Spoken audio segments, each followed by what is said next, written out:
আওয়াজ দিয়ে বলুন ঠিক কিনা? একটা জবানও বন্ধ রাখবেন না। সবাই বলুন আমরা সবাই খুশি না বেজার? আমরা সবাই খুশি, আমাদের আল্লাহও খুশি, ঠিক কিনা? ফেরেশতা কুল খুশি, কুল কায়নাত খুশি, সবাই খুশি।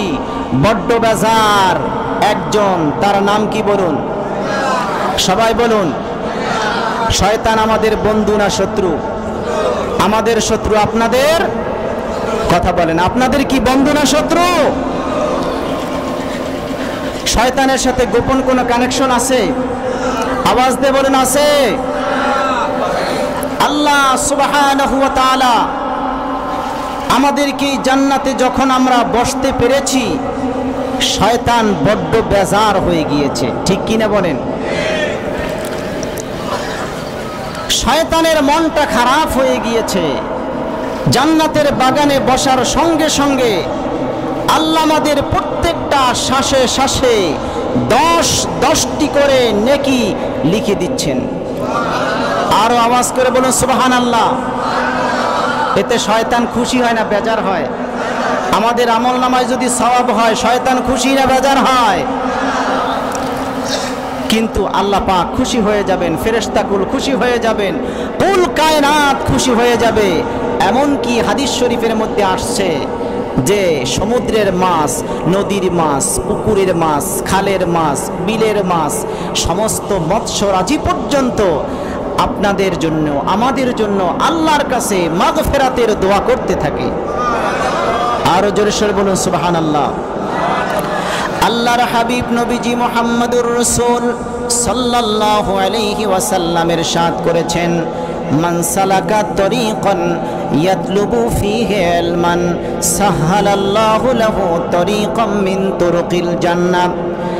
যে সমস্ত আল্লাহ পাকের বান্দাগণ জান্নাতের বাগানের মধ্যে বসে যাবে, কোরআন ও সুন্নাহর মজলিসের মধ্যে বসে যাবে, ওই সমস্ত বান্দা যখন জান্নাতের বাগানের মধ্যে বসে যাবে, তাদের জন্য জান্নাতের পথটা আমার আল্লাহ সহজ করে দেন। সুবহানাল্লাহ।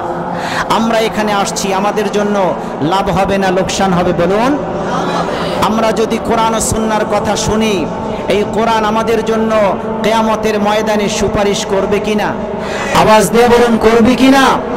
এই কোরআন আমাদের পক্ষে থাকবে কিনা? হাসরের ময়দানে কোরআন আমাদের পক্ষে থাকবে কিনা? ঠিক কিনা বলেন?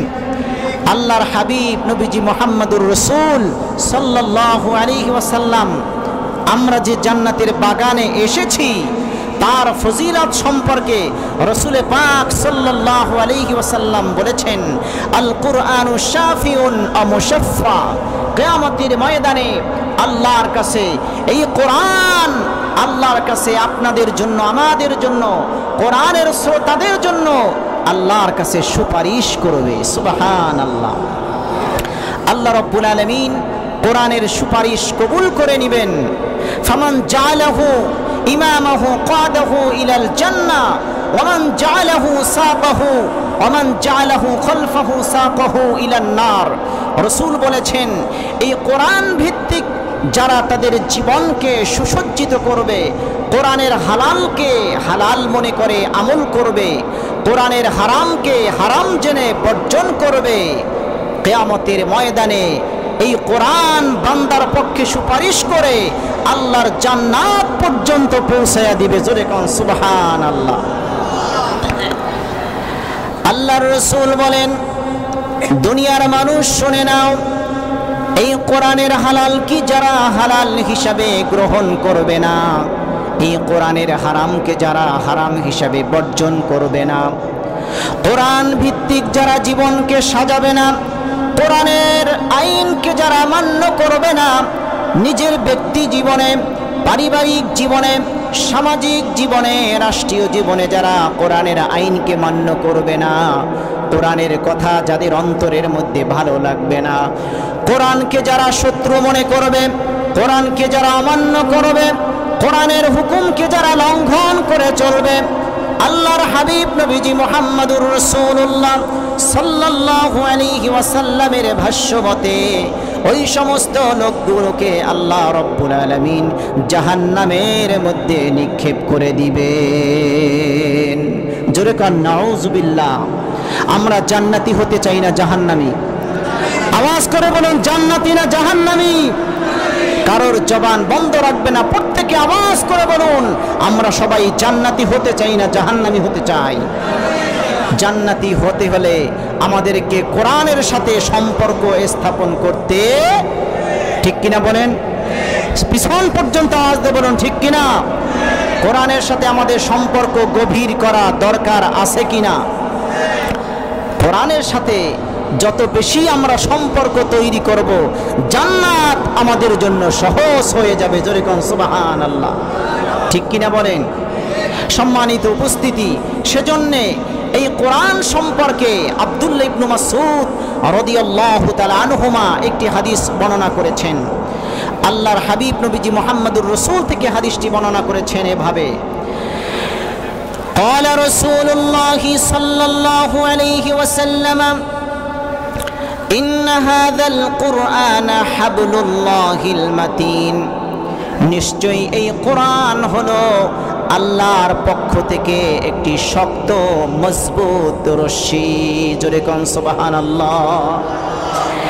এই কোরআনকে যারা আঁকড়ে ধরবে, এই কোরআনের সাথে যারা গভীর সম্পর্ক তৈরি করবে, এই কোরআন হবে কিয়ামতের ময়দানে তাদের জন্য নাজাতের একটি ওসিলা। জোরে কোন সুবহানাল্লাহ।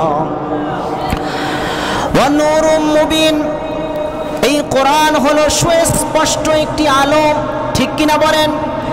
এটা হচ্ছে আল্লাহর পক্ষ থেকে একটি আসমানি কিতাব, এটা হচ্ছে একটি আলো স্বরূপ।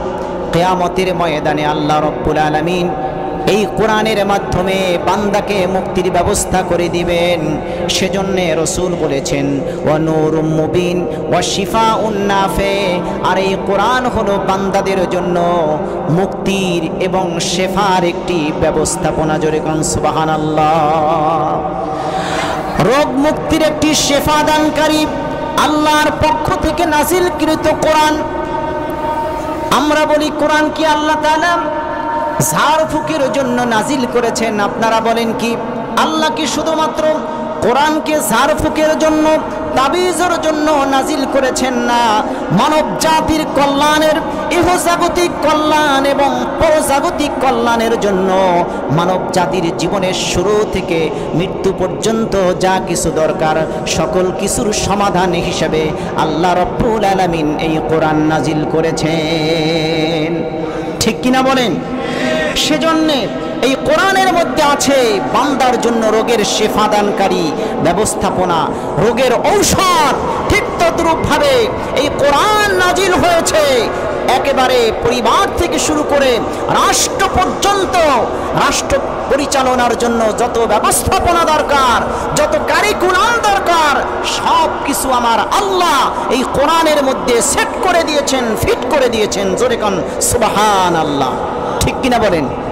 সেজন্য আল্লাহ রাব্বুল আলামিন কোরআনে কারীমের মধ্যে বলেছেন ওয়ানাজ্জালনা আলাইকাল কুরআনা তিবয়ানাল লিকুল্লি শাই। আল্লাহ রাব্বুল আলামিন বলেন, ও দুনিয়ার মানুষ শুনে নাও, মনোযোগ দিয়ে শুনে নাও, কানটা খাড়া করে শুনে নাও।